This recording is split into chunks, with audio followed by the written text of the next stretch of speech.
அன்புமிக்க இறைமக்களே, இன்றைக்கு செப்டம்பர் 8ஆம் தேதி ஆரோக்கிய அன்னையினுடைய விழாவினை சிறப்பித்துக் கொண்டிருக்கின்றோம். அன்னை வேளாங்கண்ணி அவர்களுடைய விழாவினை சிறப்பித்துக் கொண்டிருக்கின்ற இந்த வேளையிலே அன்னையை பற்றிய ஒரு சில வார்த்தைகளை நாம் தியானிப்போம்.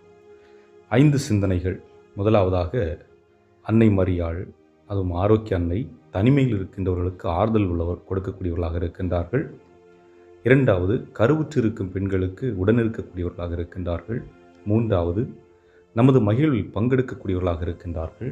நான்காவது, நமது தேவையை நமக்கு முன்பே அறிந்து இயேசுவிடம் நமக்காக பரிந்து பேசுகின்றார்கள். ஐந்தாவதாக, நம் மீட்புக்காக தன் மகனையே தியாகம் செய்கின்றார்கள். ஆக இந்த 5 சிந்தனையிலும் நாம் இன்று ஒரு சில வார்த்தைகளை தியானிக்க இருக்கின்றோம். தனிமையில் இருப்பவர்களுக்கு ஆறுதல். அதாவது, எலிசபெத் அம்மா தன்னுடைய முதிர்ந்த வயதில் கருவுற்றிருக்கின்றார் என்ற செய்தி.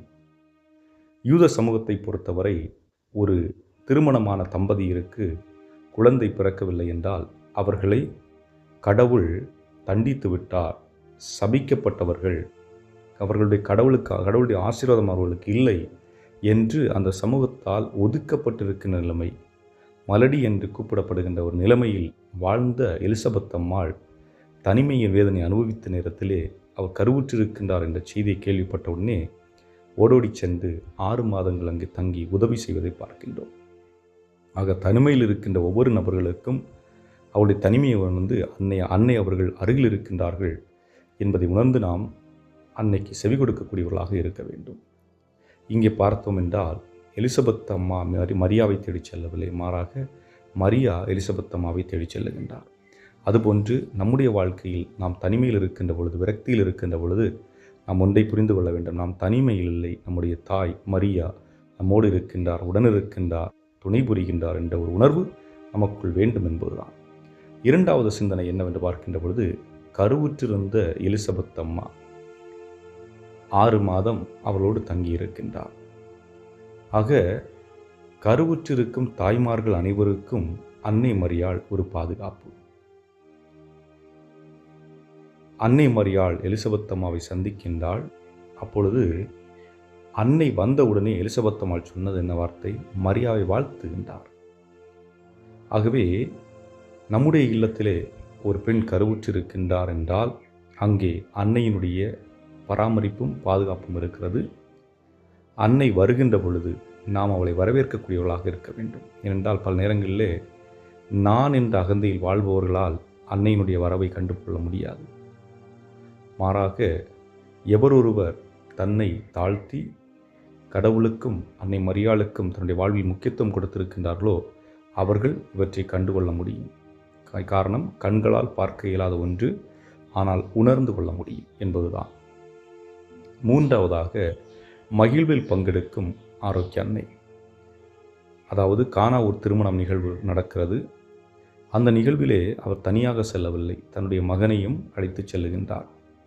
ஆக திருமண இல்லங்கள், நம்முடைய இல்லங்களிலே விழாக்கள் நடக்கிறது என்றால் அது திருமுழுக்கு விழாவாக இருக்கலாம்,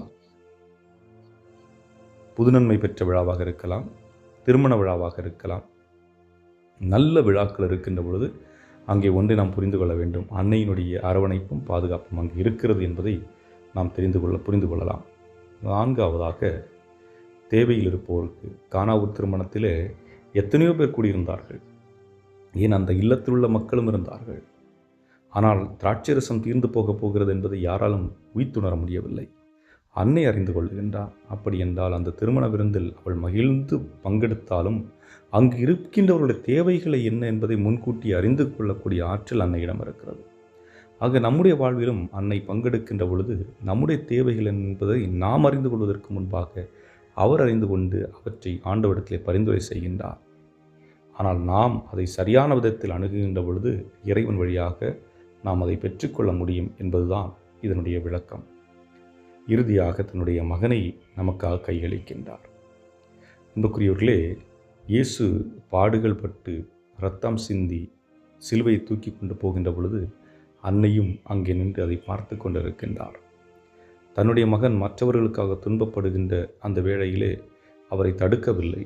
காரணம், அவருடைய வீழ்ச்சி அந்த இடத்திலே பலருடைய மாட்சிக்கு வழிவகுக்கும், இந்த உலகம் மீட்படைவதற்கு இதுதான் வழி என்றால், என்னுடைய மகனை அவர் படுகின்ற துன்பங்களை நான் பார்ப்பதற்கு நான் அதை ஏற்றுக்கொள்ளுகின்றேன் என்று தன்னை பக்குவப்படுத்தி கொண்டு நம்முடைய இந்த உலக மீட்புக்காக தியாகம் செய்கின்ற ஒரு அன்னையாக நாம் நிற்கின்றார்.